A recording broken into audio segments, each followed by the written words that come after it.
Hello, ladies and gentlemen. Welcome to Commonsense Africa Podcast. I'm your host, Nwaokoro. Like I said during the trailer, we're going to be handling issues pertaining to Africa solutions. We're not going to be doing any finger pointing or accusing people that obviously we know that are, the reasons why Africa is going what it's going through. So, Common Sense Africa podcast is solution based. We're going to focus on solutions to Africa's problem. So, before we start, bringing the episodes that will have our guests, let me just outline those issues that we're going to be handling. The number one on the list is agriculture in Africa. You know, so Africa must feed African citizens, the people of Africa, and all that. Any population that cannot feed her population is not ready for prime time. So Africa must invest in agriculture and be able to feed people of Africa. So the other issue is empowering women. We're going to be heavy on empowering women and the girl child. So there are going to be episodes that will handle all that. Then the other issue that we're going to handle is to build a better relationship with our brothers and sisters in the diaspora. Folks, regardless of where they are in the world. You know, so we have to build a better relationship with them. Then the other thing that we're going to talk about is about African countries must be better connected. We must connect. We must begin to, serve as each other's support system. So Africa is not better connected at the moment. So we're going to talk about stuff like that as well. How to connect Africa, how to get Africa to function as one unit and under one, possibly one monetary policy, operating under one single African currency. And then the other thing we're going to do is to, take advantage of the brain drain of Africa and make it a brain gain for Africa. So we're going to try to repatriate all our brothers and sisters in the diaspora to come back to Africa with their knowledge and with everything that they have, so that all of us together will build Africa. But the one thing that I'm going to talk about today is the structure of Africa. I'm going to kind of like shed more light on that. So I'm going to talk about the restructuring of Africa. Everybody's well aware that Africa was during the colonial, era. Nations, very strong nations of Africa, we are divided into countries that we presently have now. So some great, nations we are bundled together with nations that they didn't have anything to do with before, other than they were all African nations. And some nations were equally split, divided, into other countries. And the worst part of it, into different cultures, colonial culture, like those that found themselves in the British culture, were of course speaking English or being taught English. Those that found themselves in the French, under French colony, were practicing the French culture and the French language and all whatnot. So we're going to talk about the problem, how the restructuring of Africa. Africa must be restructured. you know. So as long as these countries, present countries now, continue to find themselves or see themselves as ethnic groups, there's going to be a problem. They will continue to fail. So not one country in Africa after the colonialists left has succeeded operating under the complex, system of various nations, various ethnic groups operating under one country. So remember, when these countries were put in their present, countries, they were not consulted. They were not part of the negotiation.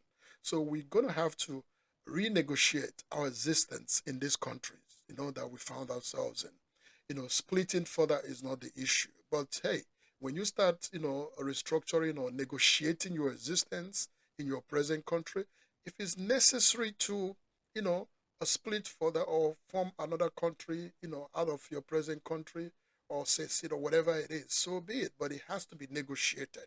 So we, Africans must come together to renegotiate Africa because it's not working, you know, and saying, oh, okay, under present country or the countries of Africa, we're going to have rotational presidency, for instance. That will not work. That has never worked. All it's done is, you know, ethnic groups taking, turns to screw things further up for Africa. And it creates, it breeds mediocrity.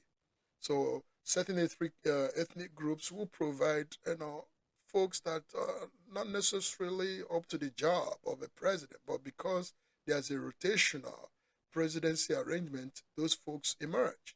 So we have to talk about that. We have to renegotiate. So countries in Africa must renegotiate their existence, must say, okay, now we found ourselves under this arrangement, under these present countries. Let's talk about how to move forward. Let's talk about how to build new nations. Just one nation under each country that we find ourselves. Rwanda has started very well. Rwanda presently, they don't see themselves as ethnic groups. Every Rwandan citizen is a Rwandese, not by your ethnic group, not by your tribe or whatever. Everybody is a Rwandese. So I think it's a good thing that other countries should emulate, and that's why Rwanda is making so remarkable progress. So other countries, believe me, as long as we keep seeing ourselves as different ethnic groups, different, for instance, is going to be a big problem for us. For instance, in Nigeria that has over 460 ethnic groups, 460, ethnic groups.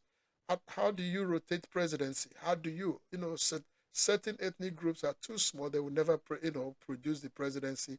What do you say about that? You will continue to cheat them, So the best thing is to eliminate, that idea of ethnic group, and everybody in the case of Nigeria will be one Nigeria, and you work towards that, you restructure the country towards that, so that everybody will work for the best interest of the country, and the leaders will emerge based on merit, So, like in the case of Rwanda, they even involved women. Like presently, Rwanda is actually the country with the highest participation level of women, in politics. I believe it's 63%. So other countries need to emulate that and begin to practice that as well. Okay? So restructuring, by the way, is not what the white South Africans are yearning for.